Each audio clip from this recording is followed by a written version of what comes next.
Informations bien fouillées concernant tous les domaines de la vie du pays. Le magazine Humura Burundi est diffusé sur le web via le site de la RPA www.rpa.bi. Humura Burundi. À la présentation, Janvier Ninina Hazgue. Bienvenue chers auditeurs au magazine Humura Burundi de ce lundi 7 septembre 2020 et passons immédiatement au titre du magazine.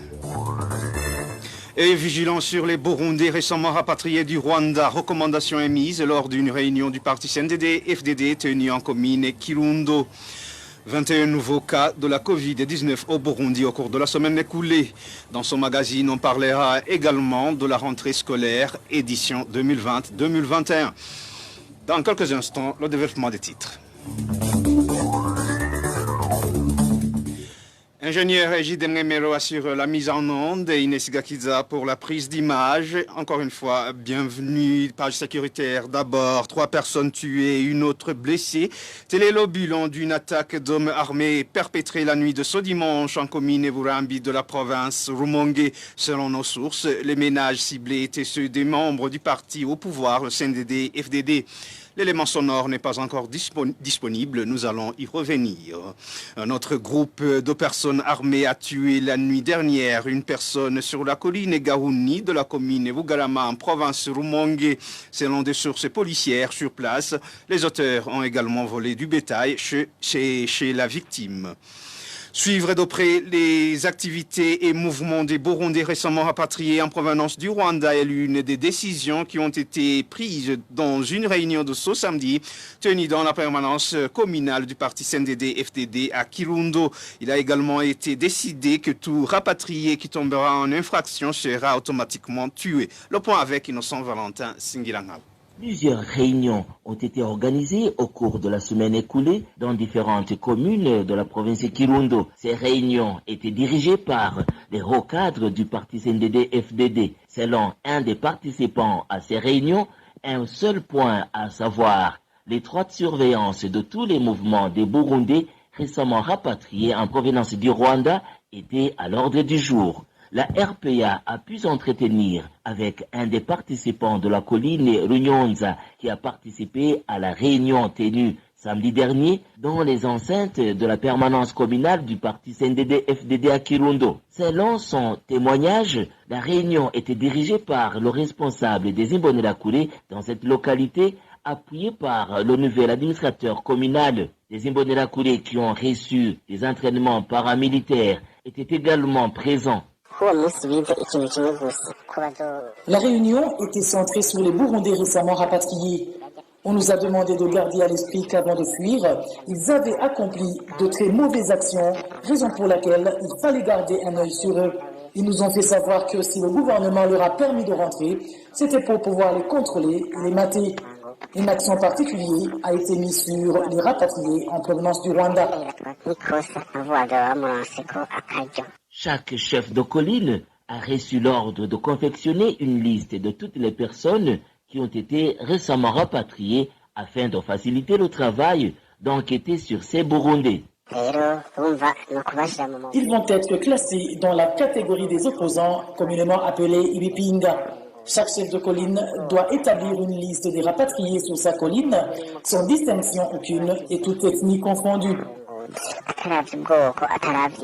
La rédaction de la RPA a contacté Viateur Habiman, administrateur de la commune Kirundo, pour qu'il s'explique sur ces accusations, mais il s'est refusé à tout commentaire.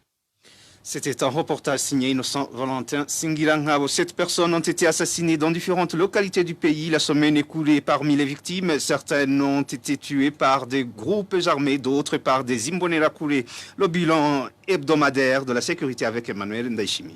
En province Rumongue, 3 personnes ont été tuées ce dimanche. Parmi elles, Figure en chef des Imbonerakure de la colline Maramza en commune Burambi Dino Dobayubahe. Les habitants de cette commune indiquent que les victimes ont été tuées par des rebelles du mouvement Red Tabara. Dans la province Muramza, une personne a été tuée par les rebelles du mouvement Red Tabara. C'était lors des affrontements entre les rebelles de ce mouvement et les Imbonerakure si la colline Kagano, commune Bukeye, samedi dernier. Les habitants de la commune Bukeye précisent que beaucoup de tirs ont été entendus. Vendredi dernier, un membre du parti CNL a été tué par des Imbonerakure si la colline Mukenge 1, commune Bwambarangwe de la province Kirundo. 4 personnes, dont 3 Imbonerakure, ont été arrêtées par la police. Encore d'un homme qui n'a pas été identifié a été retrouvé si la colline Kivuzo, commune et province Ngozi. Les habitants de la commune Ngozi indiquent que la victime présentait des blessures au niveau de la tête. La dernière personne répertoriée par la RPA au cours de la semaine dernière est de la province Rumonge. Est un jeune homme âgé de 17 ans qui a été tué par des Imbonerakure dans la zone Magara, commune Muhuta. Les habitants de la zone Magara indiquent que ce jeune homme a été victime de son appartenance politique. Retrouvez les différentes productions de la RPA sur Facebook, YouTube, Twitter et sur www.rpa.bi. La prochaine rencontre entre les présidents du Burundi, Rwanda, Ouganda et la République démocratique du Congo peut apporter un léger mieux pour les citoyens de ces pays dans le domaine de la santé et les échanges commerciaux. Analyse faite par un spécialiste en droit international. Méthode Ndikumasabo,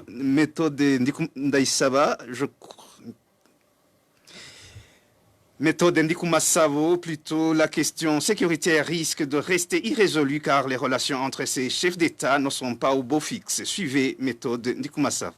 Pour commencer, je vous dirais que c'est comme une règle dans les relations internationales que lorsque les représentants d'État s'engagent dans des rencontres pareilles, c'est pour l'intérêt de chacun des États et par ricochet des citoyens.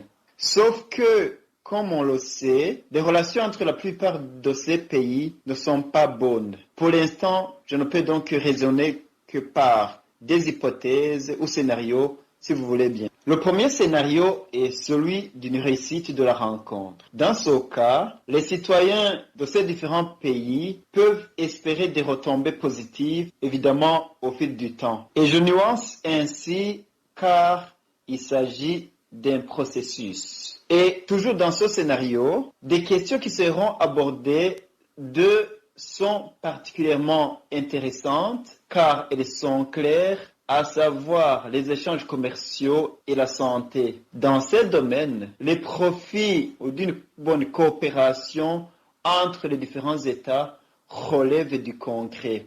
Je vous donne un exemple. S'il convient que les citoyens des différents pays vont profiter des services, des soins de santé d'un l'un ou l'autre pays qui est développé, cela relève quand même du concret et les citoyens peuvent en profiter. Les deux autres questions, à savoir le développement et la sécurité, sont pour moi un peu abstraites. Le deuxième scénario est celui d'une rencontre boycottée par la plupart des invités ou dans des accords entre eux. C'était Méthode Ndikumasabo, spécialiste en droit international. Les points à l'ordre du jour de cette rencontre sont notamment la sécurité, les échanges commerciaux et la santé. Toutefois, la date de cette rencontre, convoquée par le président de la RDC, n'a pas encore été fixée. Le responsable du parti CNL sur la colline Murambi, commune et province Moramvia, est détenu à la brigade de la dite province depuis ce dimanche. Arrêté par le responsable du service national de renseignement à Moramvia, il n'a toujours pas été signifié pour quelle infraction il est poursuivi. Les détails avec Hervé Niouhir.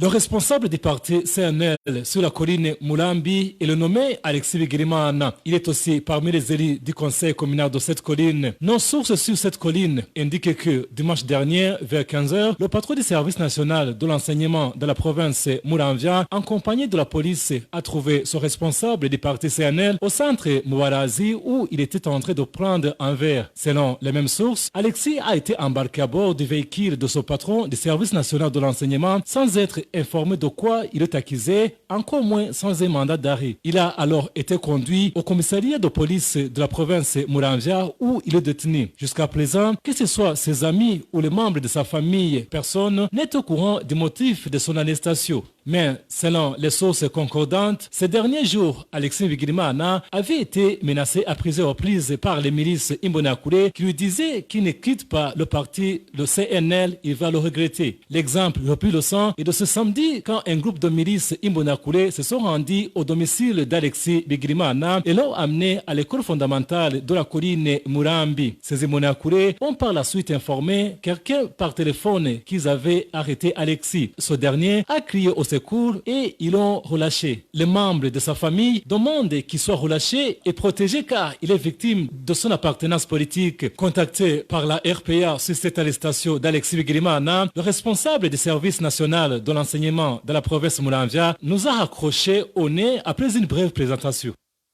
Merci à Hervé Niouhi. Les compromis, revenons sur cette page sécuritaire. 3 personnes tuées et une autre blessée. Tel est le bilan d'une attaque d'hommes armés perpétrée la nuit de ce dimanche en commune Burambi de la province Rumongue. Selon nos sources, les ménages ciblés étaient ceux des membres du parti au pouvoir, le CNDD-FDD. Éloge Divin Remesha nous en dit plus. Il s'agit de 3 personnes qui ont été tuées, un homme et 2 femmes.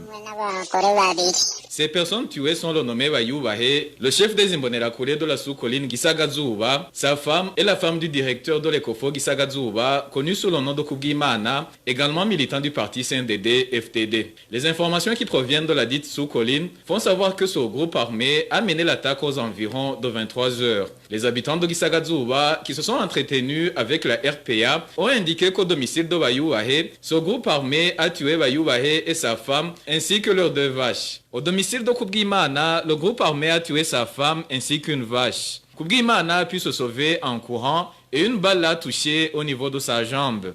Les informations fournies par différentes sources indiquent que ce groupe armé appartiendrait au mouvement rebelle Red Tabara qui a affronté ces derniers jours les forces de l'ordre et les Imbonerakure. À propos de cette attaque, la RPA a essayé de joindre le porte-parole du mouvement Red Tabara, mais sans succès. À titre de rappel, l'attaque de ce dimanche succède à une autre attaque qui a eu lieu dans la nuit de ce samedi à dimanche sur la colline Kagano, zone Rusenda, commune Bukeye, en province Bujumbura. Au cours de cette attaque, une personne a été tuée et plusieurs autres blessées. Selon des sources sur place de la RPA, il s'agirait des combattants du mouvement Red Tabara qui se sont affrontés avec un groupe d'Imbonerakure qui montait une ronde nocturne.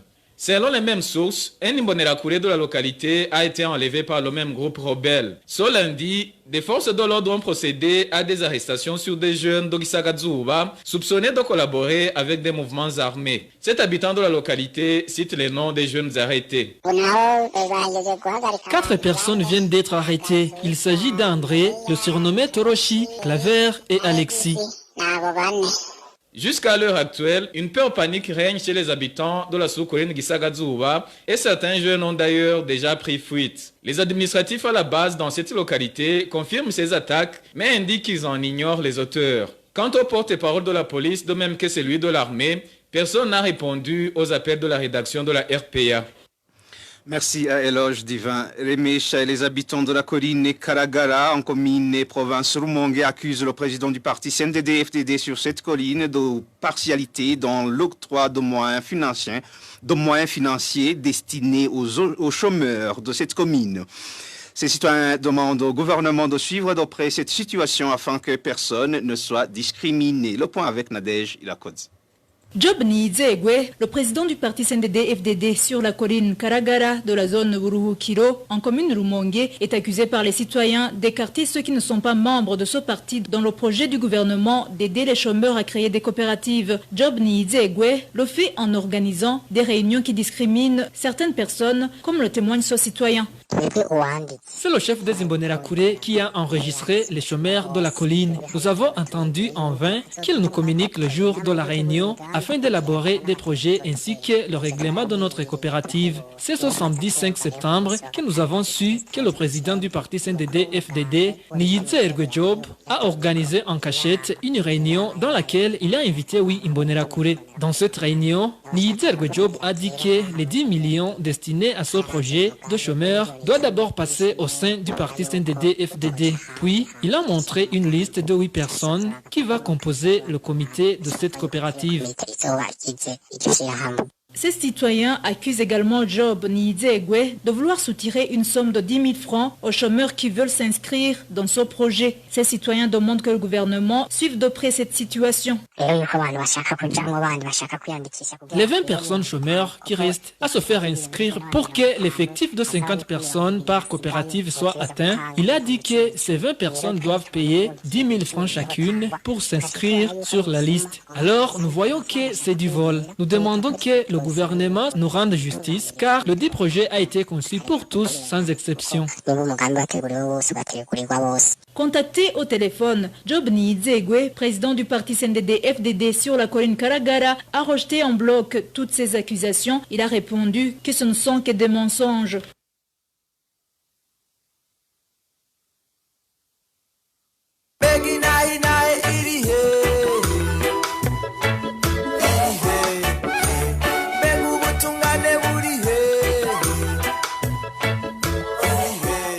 RPA reste solidaire avec les journalistes du groupe de presse Iwachu, Agnès Ndirubusa, Christine Kamikazi, Terence Modenzi et Egide Haririmana, en détention depuis le 22 octobre 2019. Ils ne sont victimes que de leur métier de journaliste.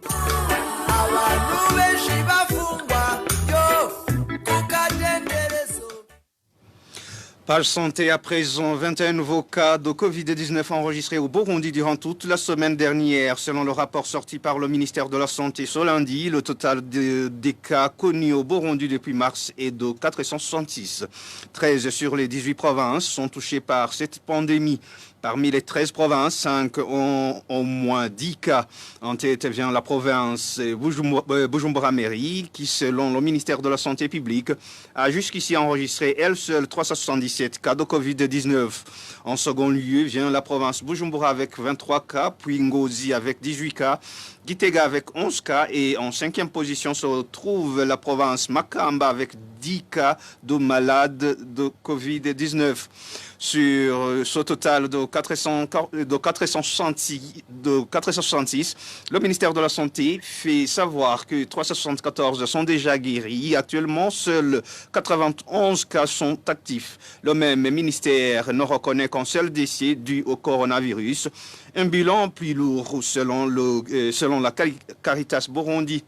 Cette ONG de l'Église catholique parlait d'une dizaine de morts jusqu'en juillet. Page éducation, rentrée scolaire ce lundi de l'année de l'édition 2020-2021 en mairie de Bujumbura sur les établissements visités par la RPA. Les élèves étaient nombreux au rendez-vous, mais certains élèves ne se sont pas retrouvés sur les listes. Autre constat fait est le non-respect des mesures de prévention du coronavirus à certaines écoles. C'est un reportage signé Balthazar Mivour. À l'école fondamentale Kabondo, située en commune Mukaza de la mairie de Bujumbura, les élèves ont répondu présents à ce rendez-vous. Ils étaient nombreux devant leur salle de classe pour vérifier si leurs noms sont inscrits sur les listes. Certains élèves ont pu constater que leurs noms ne figurent pas sur les listes alors qu'ils se sont fait inscrits. À cette même école, il a été remarqué qu'une partie des locaux qui a été détruite au mois de mai n'a pas encore été réhabilitée. À l'école Stella Matutina, toujours à mairie de Bujumbura, une partie d'élèves était en train de suivre les cours, tandis qu'un autre groupe était de retour à la maison car les cours étaient prévus dans l'après-midi. Au lycée Skepers de Nyakabiga, la majorité des élèves internes n'étaient pas encore arrivés dans les enceintes du lycée. La direction de cette école nous a indiqué que les subventions du gouvernement qui sont allouées aux établissements à régime d'internat ne sont pas encore offertes. Certains élèves de cet établissement nous ont témoigné qu'ils n'ont pas assez de matériel scolaire suite au manque de moyens. Quant à la lutte contre la Covid-19, nous avons vu qu'il y avait dans certains endroits de l'eau pour se laver les mains, mais beaucoup d'élèves n'étaient pas intéressés. Ils se serraient la main comme si de rien n'était, et ceux qui avaient sur eux des masques avaient été intimés lors de les enlever. Balthazar Mibouro, en province Gitega, les élèves étaient moins nombreux au rendez-vous dans cette capitale politique du pays. Presque tous les établissements ont des points de lavage des mains pour lutter contre la Covid-19. Vicky Chris, Ninhelet. Toutes les écoles en province Gitega ont ouvert leurs portes ce lundi. Au niveau de ces écoles, certains enseignants ont commencé à dispenser leurs cours ce lundi même. Dans certaines écoles, les élèves étaient moins nombreux. Les directeurs de certains établissements indiquent que certains élèves ont fait des recours et n'ont pas encore de réponse. D'autres viennent de loin et ont manqué de véhicules pour arriver à temps. Pour les écoles à régime d'internat, les élèves ont continué d'arriver ce lundi matin au moment où leurs camarades qui sont venus ce dimanche sont en classe. Néanmoins, il s'observe une carence des enseignants dans certaines écoles. Mais certains directeurs d'école ont signifié qu'ils seront obligés d'utiliser les enseignants volontaires qui seront payés par les parents. Au moment où cette rentrée scolaire se fait dans la période de la pandémie Covid-19, les écoles ont disponibilisé l'eau et des savons pour se laver les mains avant d'entrer en classe. Cependant, les élèves s'assoient à 3 ou plus sur un même banc pupitre. Dans les écoles à régime d'internat, les élèves dorment à 2 sur un même lit suite au manque de matelas. Merci avec Chris Ninhelet. Dernière page de ce magazine. Le ministère de l'Éducation nationale compte redynamiser le secteur de l'éducation avec cette année scolaire qui vient de commencer. Lors de l'ouverture solennelle de l'année scolaire 2020-2021 en province Ruyigi, le ministre Gaspard Banyangimbona a tenu à préciser qu'ils procéderont à un contrôle régulier de la façon dont les enseignants dispensent leurs cours. Le ministre de l'Éducation a souligné qu'ils ont beaucoup prévu afin de relever le niveau de l'enseignement dans le pays. Suivez le ministre Gaspard Banyangimbona. Muri make muri uyu mwaka w'ishure dutanguye uyu munsi tugiye gushyira imbere ibi bikurikira. Ubwa mbere mu ntumbero yo kugwiza umwimbu aribwo bumenyi tugiye gukurikiranira hagufi ingene. En grosso modo, cette année scolaire que nous débutons aujourd'hui, on va privilégier ce qui suit. Dans le cadre de l'amélioration de la qualité de l'éducation, nous allons multiplier des inspections en se servant des inspecteurs de l'éducation. Avec le peu de moyens à notre disposition, on va doter les écoles de laboratoires et de bibliothèques. On va continuer à soutenir l'enseignant en lui assurant des séminaires de formation conformément aux innovations apportées à l'enseignement. On va également soutenir les professeurs volontaires et vacataires. Tuzobandanya kandi dushigikira aho tugeza bamwe badufasha igihe twabuze abigisha ari nabo bita abakutsa kivi cyangwa abakorerabushake. Le ministre Gaspard Banyangimbona appelle les parents à faire inscrire tous les enfants en âge de scolarisation. Il menace de sanctionner les parents qui auront négligé cet appel. Encore une fois, le ministre Gaspard Banyangimbona. Bavyeyi mwese muri hano muhamagariwe kwandikisha abana bose bageze gutangura ishure tutibagiye na cyane cyane abigeme. Chers parents qui êtes ici, ne manquez pas à faire inscrire vos enfants en âge de scolarisation et surtout les filles. Il ne faudra pas oublier les filles et les handicaps. Il faut les soutenir par tous les moyens pour qu'ils fassent une évolution. En plus, vous êtes invités à encourager les enfants qui ont abandonné l'école pour différentes raisons à gagner l'école. Qu'il n'y ait plus d'enfants qui abandonnent l'école suite à la négligence des parents. Le gouvernement pourra vous soutenir dans vos efforts, mais pourra punir, si nécessaire, les parents négligents. Chers enseignants et vous, directeurs, chacun dans ses attributions, vous êtes invités à contribuer sans réserve dans l'amélioration de la qualité de l'éducation dans plusieurs secteurs. Également, vous demandez d'accueillir chaleureusement les enfants qui reviennent de l'exil. Et vous, enfants, comme vos aînés, nous vous prions d'aimer les études. C'est la seule voie qui vous conduira à votre propre développement, mais aussi à celui du pays. Turabinginze nk'ababakurira ngo mwiteho kwiga kugira ngo muronke ubumenyi n'ubushobozi bizobashikana bikongera bigashikana igihugu kwiterambere rirama. Le ministre Gaspard Banyangimbona a été repris en français par Walter Kwizera. Et c'est par ici, mes chers auditeurs et auditrices, que prend fin son magazine Humura Burundi de ce lundi 7 septembre 2020. Merci pour votre aimable écoute. Merci à ingénieur Ejide Mwemero et à Inès Gakidza pour la bonne collaboration technique. À la présentation, vous étiez avec Janvier Nina Hazoué. Passez de bons moments chez vous.